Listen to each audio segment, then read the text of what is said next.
I continue to read all kinds of nonsense about how inflation is a good thing. In fact, they seem like they're trying to soften us up and get us willing to accept a higher inflation. I mean, they know they can't do anything to stop it. In fact, they're doing everything to create it. So they might as well butter us up and get us to accept the idea of high inflation. I read this article and the title was something like higher inflation could produce a jobs boom. Like this is going to be great for jobs, because the idea is that fighting inflation with raising interest rates or some type of restrictive monetary policy, that's going to destroy jobs. So therefore, allowing more inflation will create jobs. And the article said that it would lead to higher real wages. He thought it would reduce income inequality by helping to create more jobs and better paying jobs. And the article I read specifically said it would reduce inequality for minorities, meaning that inflation would particularly benefit African Americans and help close the wage gap between African Americans and whites. All of this, of course, pure BS.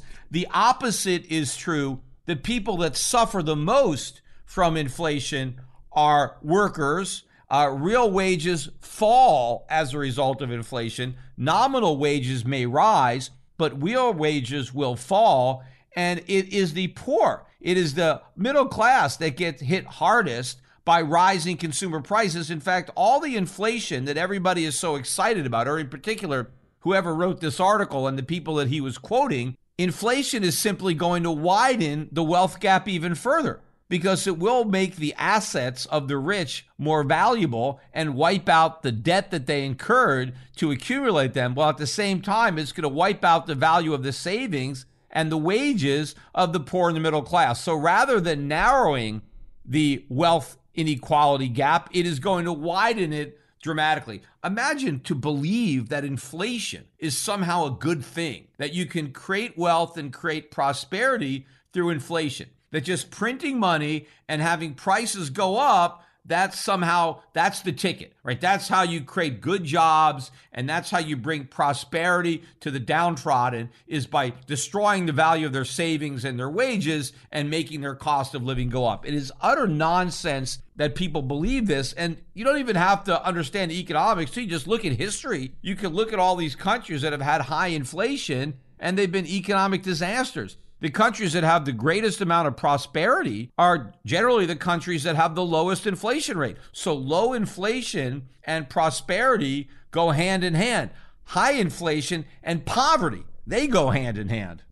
And more evidence of the negative impact that inflation continues to have on the U.S. economy were evident in some of the economic data that came out earlier today. We got the retail sales numbers for July, and the consensus was for a slight decline of 0.2, and that followed a 0.6% rise in the prior month. Now, the 0.6, that was ratcheted up to 0.7, so a little bit higher than initially reported. But instead of falling by 0.2, we saw 1.1% decline. So basically 5 times the size of the decline that had been expected. In fact, if you take out vehicles, the expectation was for a rise of 0.2. We got a drop of 0.4, though they did revise up the prior month from 1.3 to 1.6. Ex vehicles and gas, the drop was even bigger. They were, in fact, expecting a drop of 0.3, and we got a drop of 0.7, more than twice what had been expected, although we came off a slightly upwardly revised 1.3% gain in the prior month. But why did we have such a big drop in retail sales? And remember, retail sales are not adjusted for price. So the extent to which prices are going up, those increases are part of retail sales. So one of the reasons that retail sales can go up is because the items that people are buying retail are just higher priced. So even if you're not buying more stuff, but you're spending more money to buy the stuff, that's going to make retail sales go up. In fact, if prices go up a lot, retail sales can go up even if the volume of sales is going down, because people are buying more stuff that costs more money. And in fact, one of the reasons that people are buying less stuff that costs more money, and one of the reasons that people buy less stuff is because when things cost more money, you can't afford to buy as much stuff because people have a certain amount of money. And if the price of some goods go up, well, then they don't have as much money left over to buy other goods. And I think that's really what's going on here. I think the reason that retail sales are falling is because consumers can't afford to buy as much